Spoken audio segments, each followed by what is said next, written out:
inventaron el vuelo de avión, ¿sí? Por 10 o 6 segundos.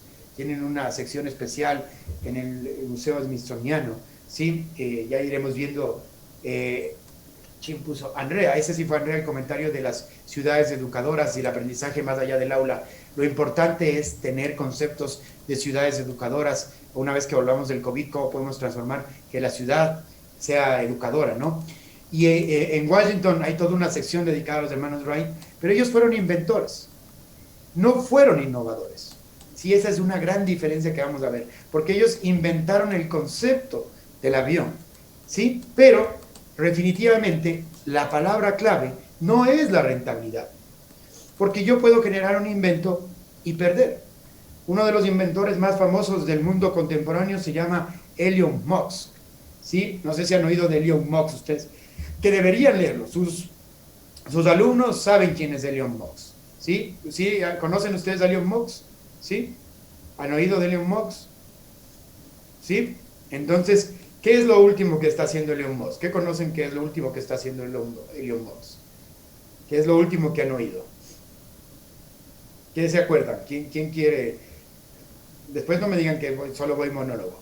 Estoy Los tratando. juguetes reutilizables parece que fue lo último que hizo, profe. Y lo más famoso que hizo, lo último más famoso que hizo, aparte de los cohetes reutilizables, Los Tesla. los Tesla, que son los vehículos eléctricos, ¿no? Él puso a los vehículos eléctricos a ser comerciales, ¿sí? Él hizo los cohetes reutilizables, ¿no? Que despegan y aterrizan parados, porque antes se gastaba un montón de plata y, esos cohetes no servían para nada más. Hoy, y no tenían fines comerciales. Miren porque Elon Musk es un buen ejemplo de qué es innovación. Estos cohetes se lanzaban y se desechaban. Elon Musk logró que sean reutilizables, que aterricen parados y que sirvan para múltiples vuelos. Con eso ha logrado que un cohete cueste 7 veces menos de lo que costaba hace 10 años. Y lo último que hizo Elon Musk, y empezó en la pandemia, y estoy seguro que ustedes, sus hijos o sus alumnos deben haber visto y deben haber estado pegados a la televisión, es porque mandó el primer vuelo comercial a la estación espacial. Y Elon Musk también ha tenido fracasos. Uno de sus fracasos definitivamente es, por ahora, es un camión, no me acuerdo cómo se llama, es un truck, es un camión. El camión que supuestamente va a ser el primer camión en Marte, en una exhibición, le pegó con un mazo al parabrisas para demostrar que era indestructible y el parabrisas se rompió. Y eso generó pérdidas. La innovación no siempre está asociada a la rentabilidad, ¿sí? Pero sí está asociado el carácter de innovación general. Después vamos a aterrizar a innovación educativa, está asociado a la comercialización. Si yo desarrollo una buena idea, si hago un buen desarrollo científico, ¿sí? Si hago creo algo, pero no le doy ese carácter comercial, o no lo pongo a disposición de terceros, o no tiene un uso general, en el caso de la innovación educativa, definitivamente no estoy hablando de algo innovador. Será algo creativo, será algo inventivo, pero no está al nivel de la innovación. Por eso es que yo en este módulo me tomo el tiempo de explicarles qué es la I grande, la D grande, hasta llegar a la I pequeña. ¿Sí? Y por qué es importante que todo proceso innovador parta de una investigación y un desarrollo, hasta llegar a la I pequeña. Entonces, aquí tenemos más claro ejemplo. Los hermanos Wright inventaron el avión, el vuelo en avión, ¿sí? Pero realmente las empresas comerciales hoy le dieron un factor comercial y ahí pasa a ser innovación. Ese es un primer gran concepto que quiero que se queden. Invención es crear o desarrollar nuevos productos y procesos con un criterio técnico que determina el éxito de la innovación. Es más grande, más barato, menos costoso, más accesible, me emociona mucho, es muy creativo, lo que ustedes pusieron en su parte inicial, pero sigue siendo invento, ¿sí? La innovación está más centrada, en cambio, espérenme un ratito, aquí hay un error en mi pantalla, listo. La innovación, en cambio, es crear un producto pero con un fin comercial a raíz de una invención o con una utilidad general. Porque muchos de ustedes pueden entrar en conflicto y decir, pero esto no aplica a la educación. Sí aplica. Y vamos a ver cómo aplica hoy cuando hablemos de las startups educativas y la EduTech. Tiene que tener una salida comercial. Sí, Cristina planteaba la innovación social. La innovación social es parte de la innovación, pero al final tiene un retorno económico, porque me va a permitir llegar a más gente con menos recursos, o me va a permitir darle un servicio a alguien que no lo tenía antes, ¿sí? Y todo puede traducirse en fines netamente económicos cuando hablamos de innovación, ¿sí? Así no sea para tener una ganancia y una rentabilidad, pero tiene que ser traducido a un fin económico. Si no, nos vamos a quedar en la parte del invento. Es decir, si desarrollamos algo que no trascienda las fronteras de nuestras aulas, estamos hablando de un invento o de una idea creativa. Nos podemos considerar innovadores, pero per se técnicamente el éxito de la innovación se mide por el número de personas que alcanza o por el impacto que genera. Y eso no puede pasar solamente si se queda dentro de una burbuja. Entonces, esa es una primera diferenciación que a mí me gusta hacerla mucho. Y la innovación tiene 3 caracteres muy importantes en su definición, en su acepción, que ustedes lo citaron en los comentarios. Es novedosa, debe ser usable y debe ser implementada, ¿sí? Entonces, estas son 3 características que tiene que tener la innovación. Si yo le agregara una cuarta esfera en este diagrama de Venn, sería la comercialización. Entonces, cuando ustedes vayan a hacer su presentación final o cuando vayan a presentar un catálogo ante el Ministerio de Educación de un proyecto de innovación educativa o innovación pedagógica, 3 características: novedosa, que sea usable y que se pueda hacer implementada. Estos, cuando ustedes me pregunten cómo nos va a evaluar el proyecto de Design Thinking, que sea innovador y que sea factible. Cuando les digo que sea innovadora, es que sea novedosa, que se pueda usar y que esté implementada. En este caso, ustedes presentarán una idea que se puede implementar en el tiempo, porque no les voy a pedir que desarrollen un chatbot ya, ¿sí? Del invento a la innovación hay un camino y hay una ruta. Hay diferentes tipos de conocimiento que se deben aplicar: conocimientos de mercado, capacidades de distribución, de comercialización, diferentes habilidades de gestión organizacionales que implican que haya un presupuesto. Eso lo veremos en el módulo 5, cómo deberíamos taparlo. Por eso es que Peter Drucker es como el Paulo Freire de ustedes, no, Maturana es un poco más contemporáneo, o el Celestín Freinet de la educación, ¿sí? Peter Drucker es como un gran maestro de la innovación. Él tiene su libro La disciplina de la innovación, 1985, ¿sí? Nosotros quienes estudiamos la maestría en innovación pura, ¿sí? Leemos mucho a Peter Drucker, y son como estos gurús que no pasan de moda. Y Peter Drucker en el año 1985, cuando hablaba de la disciplina de la innovación, él decía que las empresas deben tener 2 áreas: I+D y marketing. El resto son costos.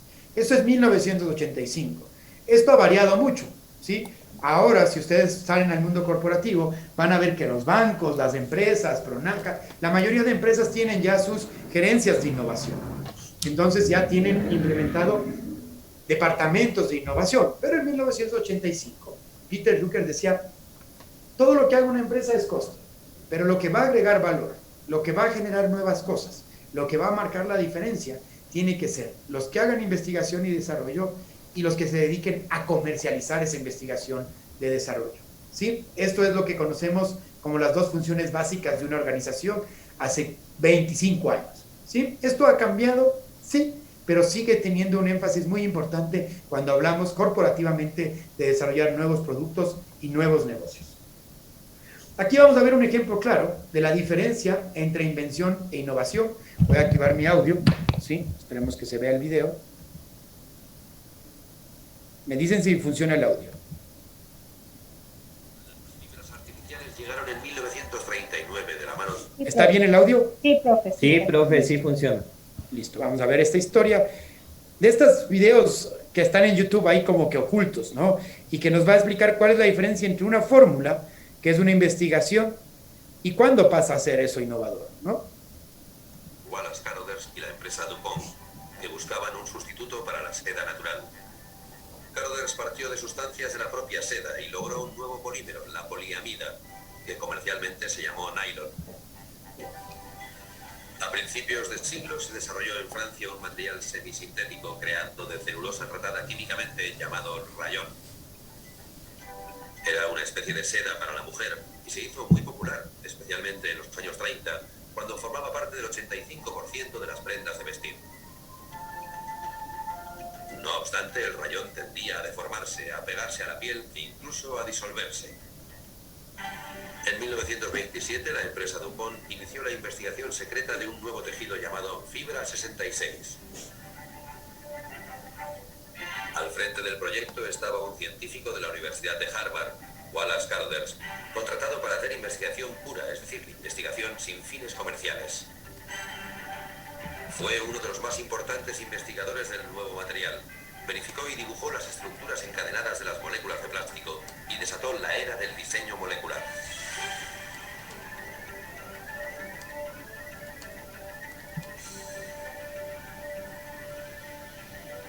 Eso es investigación pura, ¿no? I+D pura.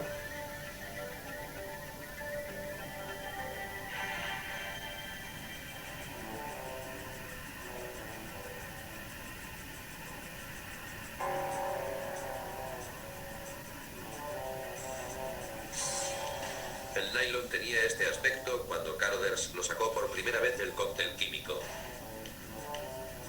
El material era extraordinariamente flexible y sorprendentemente fuerte, ideal para un amplio abanico de aplicaciones. La primera fue como sustituto de las cerdas animales que llevaban los cepillos de dientes de la época. Pero la empresa DuPont tenía en mente un mercado más glamoroso y lucrativo, la seda, en concreto las medias de seda, que eran caras además de frágiles. DuPont invirtió mucho tiempo y dinero en diseñar la maquinaria necesaria para producir a gran escala el hilo de nylon y tejerlo para fabricar medias. El eco que produjeron las nuevas medias fue extraordinario. La empresa anunció que eran fuertes como el acero, finas como una tela de araña. Los periodistas afirmaron que no se hacían carreras en la fibra milagrosa, ni con un cigarro encendido, una lima de uñas, una navaja de afeitar o un soplete.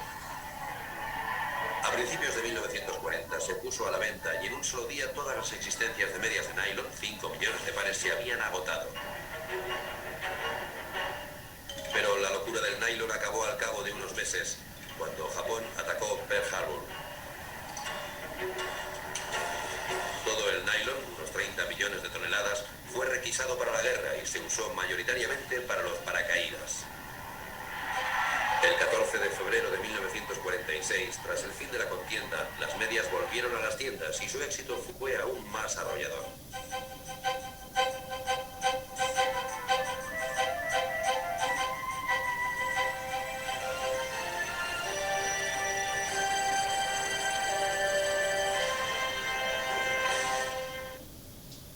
Este video nos ejemplifica claramente cómo puede pasar una fórmula y un desarrollo de investigación pura, ¿sí? O investigación aplicada hacia un proceso de innovación. Y que solamente el carácter comercial o el carácter de ponerlo a disposición de los demás, si pasamos a proyectos con menos búsqueda del lucro, ¿sí? Partiendo del concepto que nos planteaba Diana, le dan ese carácter esencial a la innovación. Y este ejemplo del nylon a mí me gusta mucho comentarlo porque nos habla de cómo debe ser un proceso de innovación, ¿no? No sé si ahora se esté usando mucho medias nylon, no sé, pero en su momento las medias nylon tuvieron una aplicación comercial enorme y pasaron de esa fórmula. Y ahí vemos por qué es importante fortalecer la investigación y desarrollo en los países. Uno de los grandes problemas que tiene el país y que ahora se está agravando mucho con el COVID es que en el país destinamos muy pocos recursos a la investigación y el desarrollo. Y en esencia que no nos gusta hacer investigación y desarrollo, ¿sí? Porque tampoco vemos que es bien valorado, ¿sí? Pero de ahí parten las principales innovaciones. Continuando, por ejemplo, esta es una de las mayores innovaciones que ahora el nylon, que lo ven ahí, ha evolucionado. Y en el año 2020, ¿qué creen que ven ahí? ¿Quién conoce este proyecto? ¿Quién ha oído de este proyecto? ¿A quién se le viene a la mente este proyecto? ¿Alguien ha escuchado? ¿Quién veía Netflix aquí? ¿Quién veía Netflix aquí?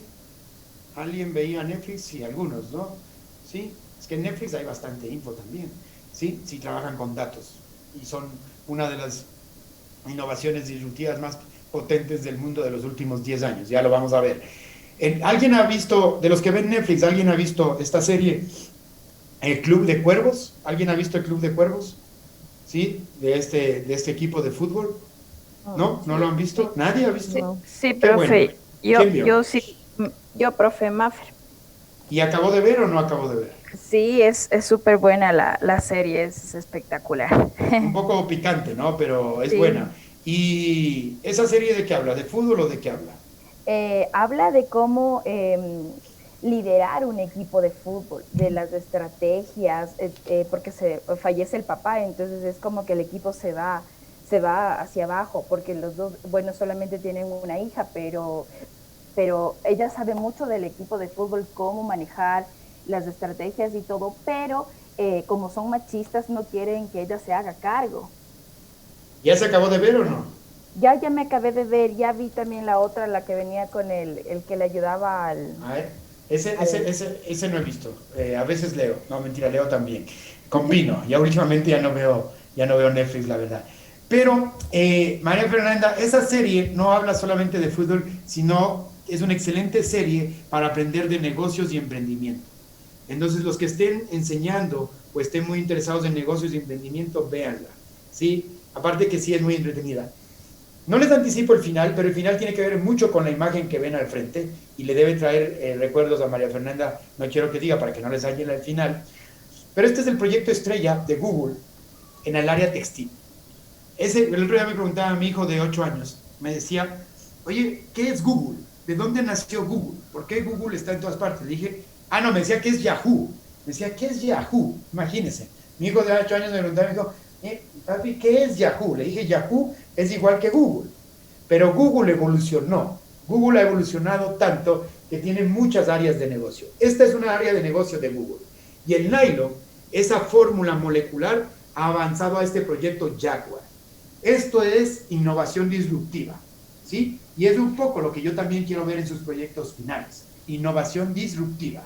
La innovación disruptiva, en el caso de Google, es variables. Ropa que permite el manejo de dispositivos, ¿sí? Es ropa inteligente, ¿sí? Que tiene muchas facetas. Me puede mejorar el estado de ánimo, controlar el estado de ánimo, decirme cuándo tengo que entrenar, cuándo estoy con un problema cardíaco. Entonces Google ha avanzado mucho de esa fórmula, ¿sí? De Harvard, de antes de 1940, en 80 años hemos pasado al textil inteligente, al proyecto Jaguar. Entonces, es un poco darles el concepto que la innovación va evolucionando en el tiempo. En definitiva, las innovaciones las crean las empresas o los emprendedores. Por eso es que cuando hablamos del punto de innovación educativa, a mí me interesa mucho que ustedes adquieran y se pongan ese traje de emprendedores.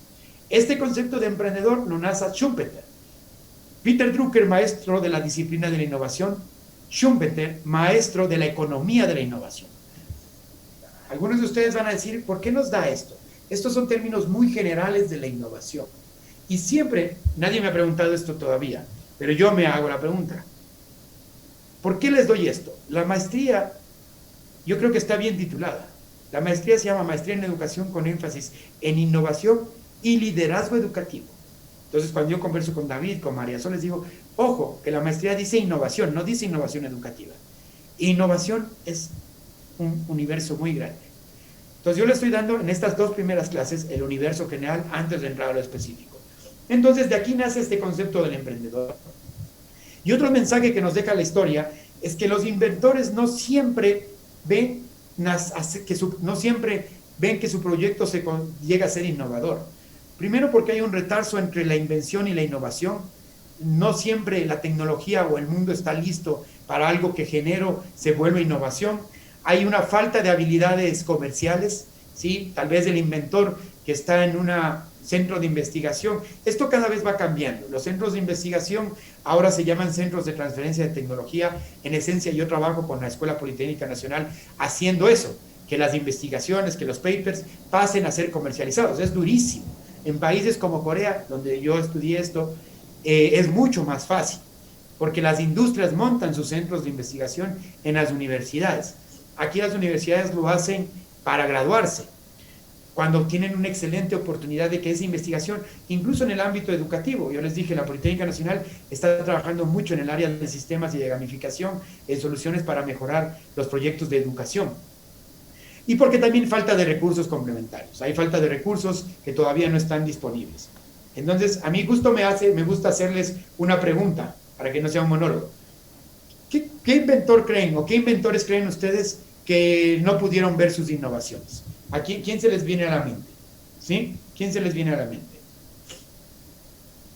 ¿Quién creen que...? Ay, se me fue, ¿vieron?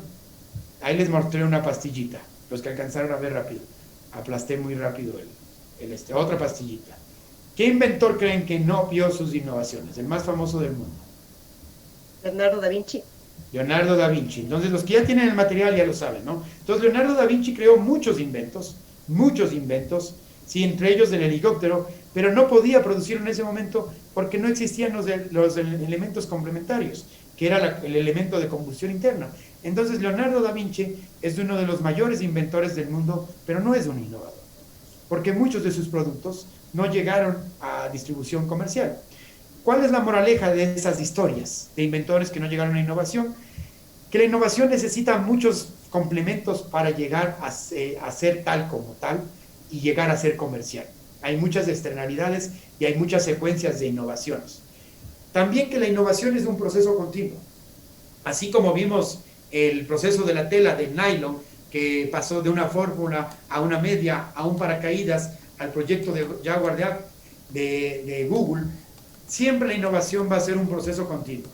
Los vehículos van teniendo un proceso continuo en el tiempo, la industria automotriz, y pasamos de este modelo T, que los que sepan un poco más de este área automotriz, tenía un sistema de combustión interna, hemos pasado a tener una mejora incremental a lo largo del tiempo, hasta sentarnos hoy ante la posibilidad de tener vehículos que ya no necesitan combustión interna, que ya no necesitan combustible, y que pueden ser manejados por sí solos, sin la necesidad de la presencia humana, como son los nuevos vehículos autónomos. Entonces, como vimos en la gráfica, la innovación es un proceso continuo.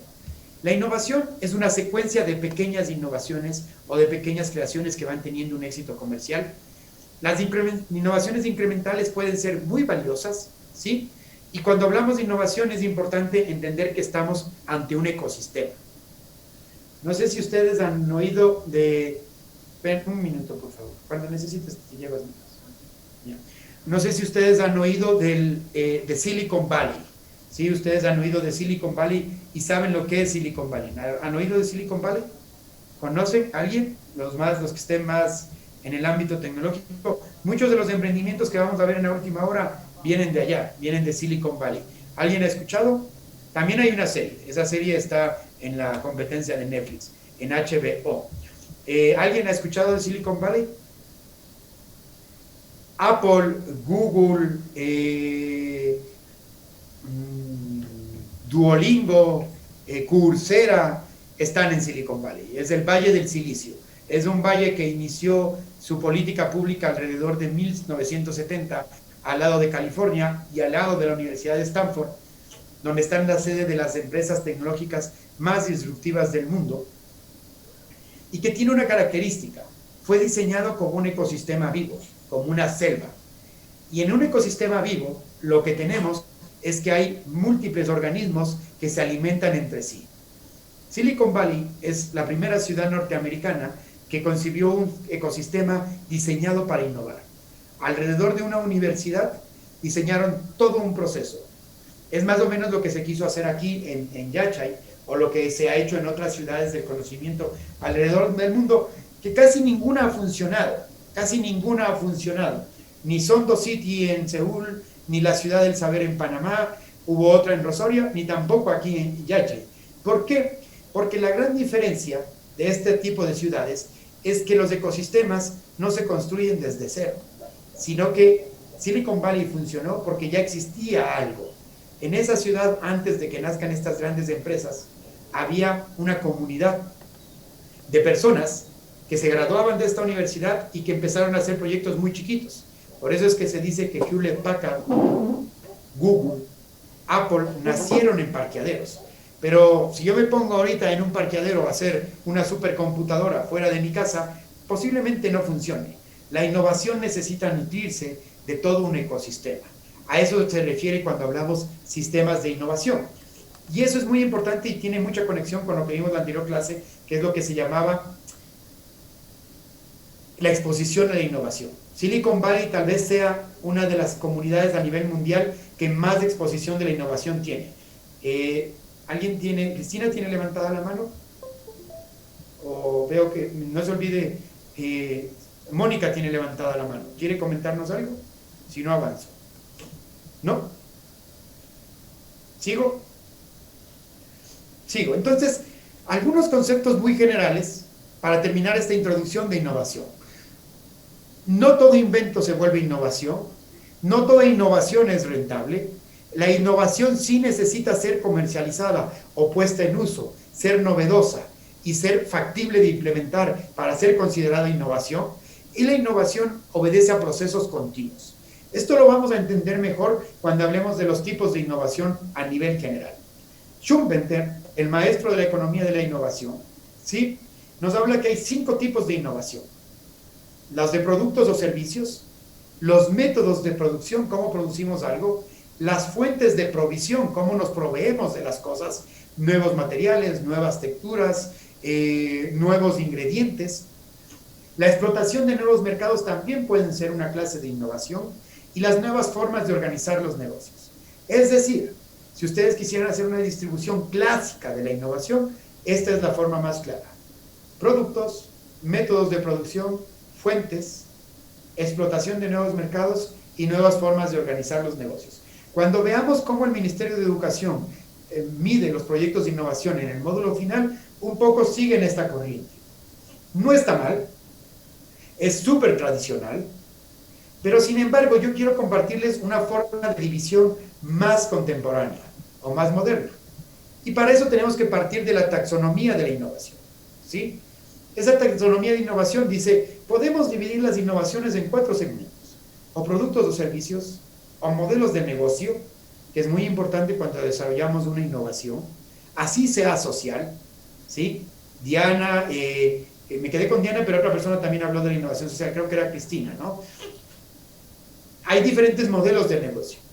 Las innovaciones sociales, ahora hay un nuevo tipo de compañías en el país a raíz de la ley de emprendimiento e innovación, que ustedes la van a analizar para el próximo videoforo y la van a leer. Ustedes van a leer la ley de emprendimiento e innovación. No se preocupen porque solo van a leer un artículo para hacer el videoforo, pero deberían leer toda la ley. La ley plantea ya un nuevo tipo de empresas en el país, 2 en esencia. Una de esas empresas son las sociedades de bienestar colectivo, que no piensan netamente en el lucro como forma de ganancia, sino piensan en el impacto social. Estas empresas, Diana y Cristina, se denominan las empresas tipo B. Esa es otra historia que algún día podríamos conversar, pero algunos de ustedes podrían profundizar para decir, nuestro proyecto de innovación educativa, para ser rentable, propone que haya empresas tipo B.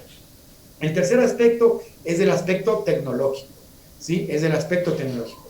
Y el cuarto aspecto es el aspecto de mercado. ¿Qué impacto genera en el mercado nuestra innovación? Con ese concepto yo quiero presentarles una matriz más contemporánea para cerrar este capítulo introductorio de la innovación y centrarme en innovación educativa, ¿sí? Esta matriz está condicionada de 2 elementos. Los elementos de qué tan novedoso es mi producto y los elementos de qué tanto impacto generan en el mercado en este rol de uso comercial de mi creación, de mi desarrollo. Estos son los 2 factores que ahora determinan cómo clasificar una innovación a nivel general, ¿sí? Y un poco puede guiar el desarrollo de sus proyectos o de su presentación de proyectos para ser aprobados por una entidad multilateral o por el ministerio para ser validados. Vamos a ver qué tanta tecnología, qué tan novedoso es tecnológicamente y qué tanto impacto genera en el mercado. Si no tiene mucha novedad tecnológica y tampoco me generó un nuevo mercado, es una innovación incremental. Mejoras graduales y continuas en productos y servicios existentes. Si no me genera, no tiene mucha novedad tecnológica, es decir, no creó algo sorprendente, emocionante, wow, pero me generó un nuevo mercado, es una innovación sustancial. Generó una mejora significativa en el producto que ayuda a ganar nuevos clientes. Si tiene mucha novedad tecnológica, creó una nueva función, algo que no lo conocíamos, no nos lo esperábamos, pero no genera un nuevo mercado, es decir, se mantiene en ese nivel de clientes, es una innovación radical, ¿sí? Transforma industrias y a veces crea nuevos mercados. Pero las que más me gustan y las que están en auge en el mundo contemporáneo en el siglo XXI son estas, las disruptivas. Son innovaciones que tienen un gran avance tecnológico y que generan nuevos mercados, ¿sí? Crearon nuevos clientes, ¿sí? ¿Hasta ahí alguna pregunta? ¿Alguna pregunta en esta parte que he ido no rápido, pero puede ser mucha información para tan poco tiempo? ¿Está clara la diferencia de esta clasificación moderna? Por favor. Una inquietud, no sé, para que me ayude.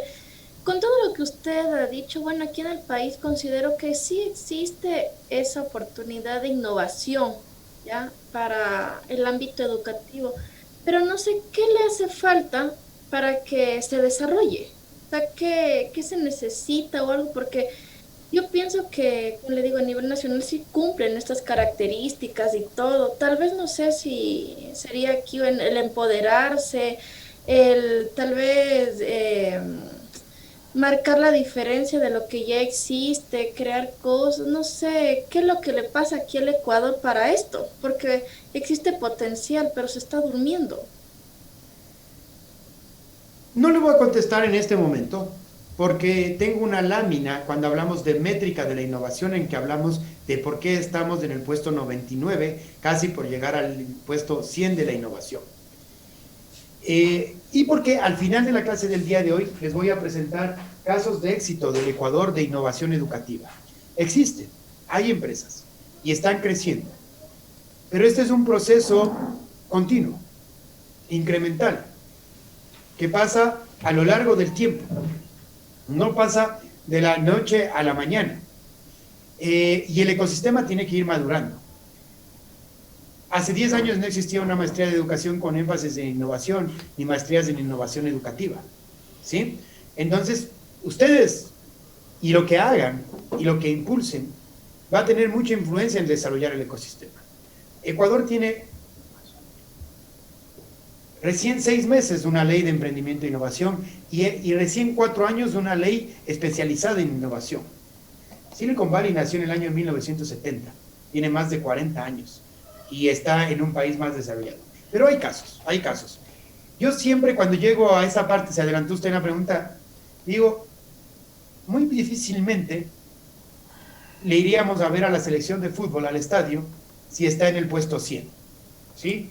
Yo entiendo que hay los patriotas y todo eso, pero yo ya lo he visto, y no sé si sigue en el puesto 100, la iría a ver, ¿sí? No sé, si alguno de ustedes iría a ver a la selección de fútbol si ya se descubre la vacuna y la iría a ver si está en el puesto 100, ¿quién les dirían a ver? Yo no, siendo realista. ¿Quién les dirían a ver a la selección si está en el puesto 100? Que levanten la mano. ¿Quién es así? Acérrimo hincha, así.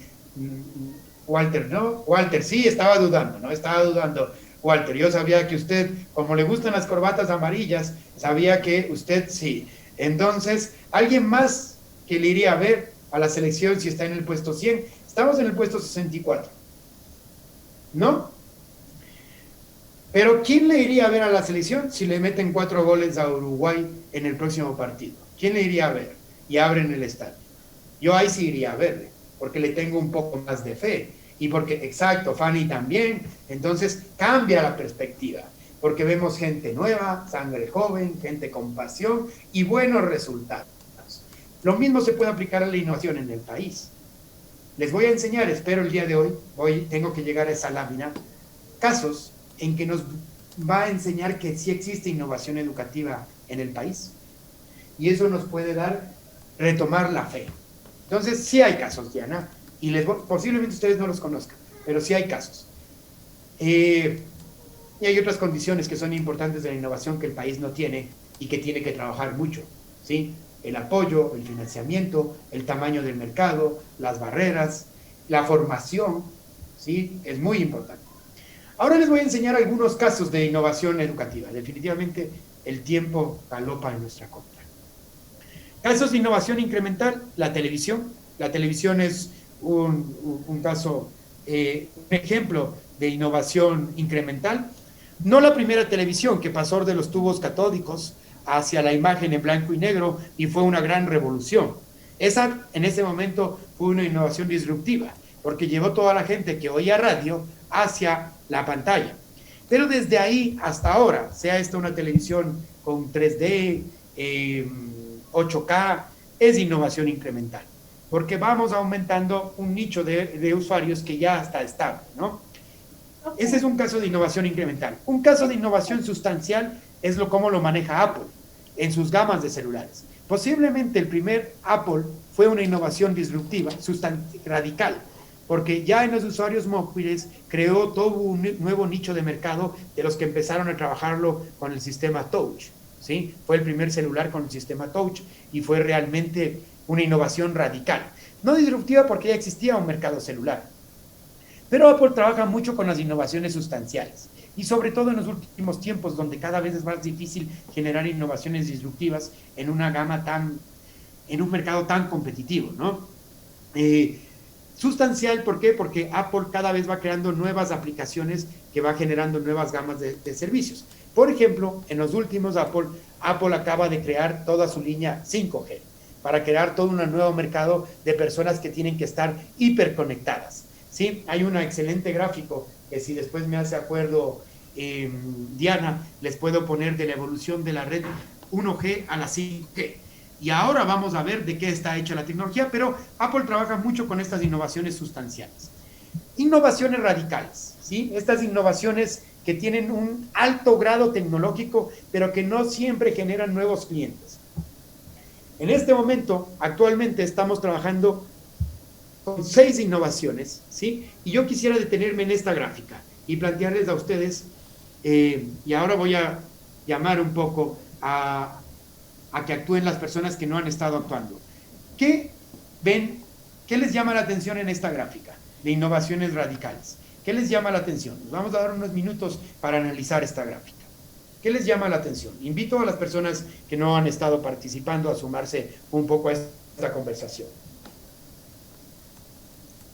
¿Qué les llama la atención? Siempre me gusta discutir a lo largo de esta gráfica de innovaciones radicales.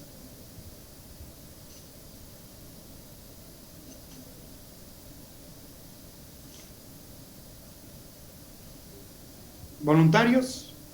No veo manos alzadas. ¿Voluntarios? Entonces vamos. Mónica, le vamos a dejar descansar a Mónica esta vez. Vamos a ver si hay otro voluntario. Vamos, gracias Mónica. Personas que no hayan intervenido antes. Voy a ir por Daniela Reyes, que tiene toda esa creatividad, toda esa energía en el feedback. ¿Qué comentarios tienes de esta gráfica, Daniela? ¿Cómo está, aquí, profe? Daniela? Buenos días. Buenos días. Sí, buenos días, profe. ¿Sí me escucha? Ya. Sí, le escucho bien. Sí, bueno, estaba viendo cómo ha ido evolucionando la innovación de la tecnología, pero realmente estos colores de acá no sé a lo que se refiere. Los colores de amarillo, rosado. En el gráfico, ¿qué te llama la atención? ¿Algún elemento que te llame la atención en el gráfico? Claro, la punta más alta, la electricidad. La punta más alta. Qué interesante, no me lo habían comentado en otros grupos. Ajá, la punta más alta. ¿Por qué crees? ¿Por qué crees? Yo creo que es la base de todo. Lo que está ahora funcionando es la base de todo, la electricidad. Entonces, si no se hubiera inventado eso, de pronto lo demás no tendría. Muy bien, sí, excelente análisis. Cómo seguir avanzando. Tenemos esta curva de crecimiento también, ¿no? Gracias, Daniela. Darwin. Bienvenido, Darwin. Tienes alzada la mano. ¿No? Sí, lo que pasa es que mi internet es un poco lento. Bien, lo que yo puedo observar en la gráfica es la evolución que se va teniendo en el paso de los años. Si nosotros vemos desde 1780 hasta 1970 aproximadamente, el desarrollo tecnológico es bastante bajo. Entre el 70 y el 2010 aproximadamente se tuvo un desarrollo tecnológico constante, mientras que en estos últimos 10 años se tuvo un realce y un repunte de toda la tecnología. Eso es lo que se puede observar en IMAR. Muy bien. ¿Por qué crees que en los años 70 hay un desarrollo tecnológico bajo? Porque en sí no se ve ninguna concentración de trabajo en forma tecnológica y no había energía para el desarrollo de las mismas. ¿Ya? En ese caso todavía no teníamos un estudio completo de los principios de energía. Actualmente, después de que se salió la electricidad, desde allí empezaron a empoderarse de lo que es energía, pero lográndolo esto en casi 1970 o 80. ¿Qué crees que pasa en este periodo de tiempo? En ese periodo de tiempo, sí, investigación. Muy bien, excelente. Investigación. Posguerra, ¿no? Sí. La innovación económicamente va asociado mucho a temas de conquista, ¿sí? De conquista económica, de conquista bélica. Lastimosamente, durante este periodo tenemos las guerras, bajan los procesos de innovación y desde ahí empezamos a cultivar. Y eso tiene que ver mucho con investigación y desarrollo. Muy bien también lo que nos señala en Darwin, ¿no? Un tercer comentario, siempre me gusta tener 3 comentarios por lo menos por estas intervenciones. ¿Qué más les deja el gráfico? Algo que les llame la atención en el gráfico. En esta parte inicial. Yo, profe. Roberto creo que es. Sí, buenos días. Roberto. Me llama la atención de que existe algunas innovaciones que a lo largo de la historia se han hecho mucho más atrás, pero la sociedad no estaba aún preparada para eso. Es el caso de la inteligencia artificial, que ya se dio hace algunos años atrás, como podemos ver ahí. Es el almacenamiento de energía, que ya se dio hace algunos años atrás, pero recién está como que la sociedad valorando esa innovación.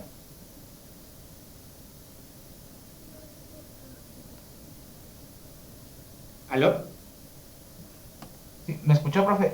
Sí te escuché, no sé si tienes algo más, pero está muy acertado tu comentario, ¿no? Este tema más que de valoración es de usabilidad. La inteligencia artificial tiene muchos años, pero en este momento es el boom de la inteligencia artificial, ¿no? Que es la usabilidad. ¿Sí? Les voy a decir qué veo yo en esta gráfica. Profe, ¿puedo participar, Doris? Doris también, ¿sí?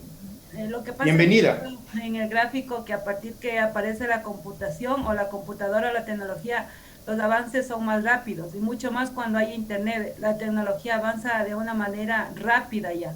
Si vemos en el 2020 es en relación a un año, podemos decir que ha avanzado bastante y todo se va relacionando con energía y ya estamos en la inteligencia artificial. Entonces creo que en el momento que se descubrió o se creó las computadoras, eso dio un pase al avance tecnológico y mucho más con en el internet, que ya nos podemos comunicar a nivel mundial.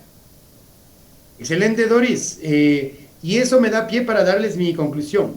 Muy pocos hablaron de este rango, del rango económico. Por eso es que la innovación está muy centrada en economía, ¿no? En el desarrollo económico. Y algo que, miren cuántas innovaciones teníamos al mismo tiempo. 1801, en la máquina a vapor, 1830, los trenes, 1900, los teléfonos, 1920, 1917, el automóvil, entra la electricidad. Pero ¿qué pasa aquí? Solo tenemos una innovación a lo largo en un periodo de tiempo. E igual pasaba con la computadora y con el internet, una innovación totalmente radical. El gran tema que tenemos en la actualidad es que tenemos 6 innovaciones radicales o 5 innovaciones al mismo tiempo. Algunas de estas son las que ustedes tienen que trabajar en su proyecto de problematización de cómo aplicar las tecnologías exponenciales para resolver los problemas que nos está generando el COVID. Y tenemos 5 innovaciones radicales al mismo tiempo. ¿Qué significa eso? Que ahí debería haber un mayor crecimiento económico. ¿Sí?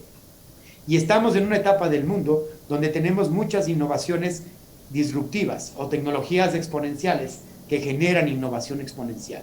Es decir, es lo que conocemos como la singularidad, que ya lo vimos en la primera clase.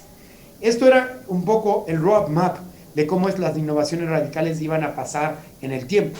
Esto ha tenido un cambio, En el 2020, ¿por qué ha tenido un cambio? Porque se decía que íbamos a tener innovaciones radicales en el área de la salud recién en el 2030, que iba muy asociado hacia la búsqueda de aumentar la longevidad en las personas. Pero esto ha tenido un cambio y ha pasado a ser prioridad en el 2020, ¿sí? Y posiblemente otros servicios ya no tengan esa misma aceleración.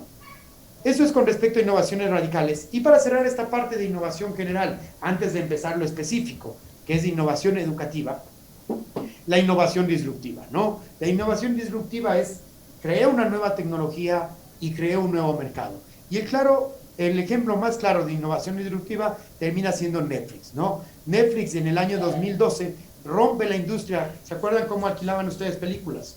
Sí, los que son... ¿quiénes son los más jóvenes del grupo? ¿Quiénes son los más jóvenes del grupo? ¿Quiénes son los más jóvenes de este grupo? Identifíquese. ¿Diana o no. ¿Quiénes son los más jóvenes? ¿O Roberto? ¿Quiénes son? Dianita, me parece. Diana, ¿usted alquiló alguna vez una película VHS con cartón a mano o no? Sí, ¿O ya no? ¿O solo CD? No, usted ya llegó al CD? Cuando me compraron, me acuerdo, Blancanieves, cuando tenía unos 6, 7 años, era en un VHS color blanco, me acuerdo que era inmenso. Ese debe haber sido un Betamax, los blancos eran Betamax, los VHS eran negros. Yoconda se ríe, pero ¿se acuerdan cómo nosotros íbamos y teníamos que ver una película hace, ¿qué? 21 años, ¿sí? Teníamos que ir, alquilar el VHS, marcar la tarjeta, ¿sí? Para mí era un viaje, ¿no? Porque yo vivía en Ibarra, entonces uno tenía que ir por los helados de Paila, había pocos videoclubs, además en Ibarra no había tantos videoclubs, entonces uno llegaba, quería ver Odisea 2001 en el espacio, o quería ver los Goonies, y total, se habían llevado la película. Entonces uno tenía que esperar 15 días para ver la película, ¿no? Entonces, imagínense ahora el gran cambio. Y Netflix rompe toda una industria, rompe toda la industria del alquiler de las películas, y realmente ahora es un servicio bajo demanda que generó una nueva industria. Y Netflix no se cambia de innovar, innovó planteando un servicio en streaming, es decir, a través de internet, pero hace 10 años no podíamos tener la conectividad que tenemos ahora para ver películas en alta definición y tener todo un catálogo. Yo a veces me vuelvo loco y en mi caso es parte del presupuesto. Netflix y ya viene Disney y te salió tal serie en HBO. Y eso ha roto totalmente la industria. Ya no tenemos industria de VHS, no tenemos industria de CDs. Bueno, en Ecuador todavía tenemos la industria porque no todos tienen acceso a buena conectividad y no lo tienen dentro de su presupuesto, pero cada vez tenemos menos y Netflix rompe otra vez el modelo porque ahora está generando todo lo que es una industria del entretenimiento en donde nosotros podamos escoger los finales de las películas.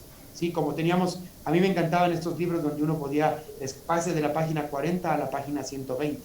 Ahora vamos a poderlo hacer en televisión y la próxima tendencia de Netflix va a ser incorporar la televisión en realidad virtual, ¿sí? Entonces vamos a pasar del dispositivo de televisión al dispositivo de realidad virtual y poder escoger los finales de las películas y de las series e inventar todas nuestras historias y estar en ambientes súper inmersivos. Todas esas son innovaciones disruptivas. Entonces, 4 tipos de innovación: incrementales, sustanciales, radicales y disruptivas. ¿Dónde quiero que trabajen ustedes su proyecto de innovación educativa? En el área de innovaciones radicales.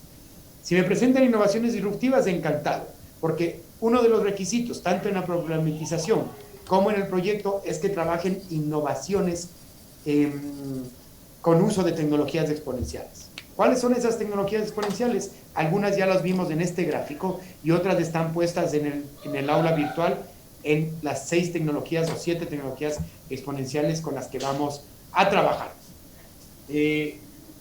Listo, con eso vamos a hacer un mini break de 5 minutos para tomar un poco de agua y hacer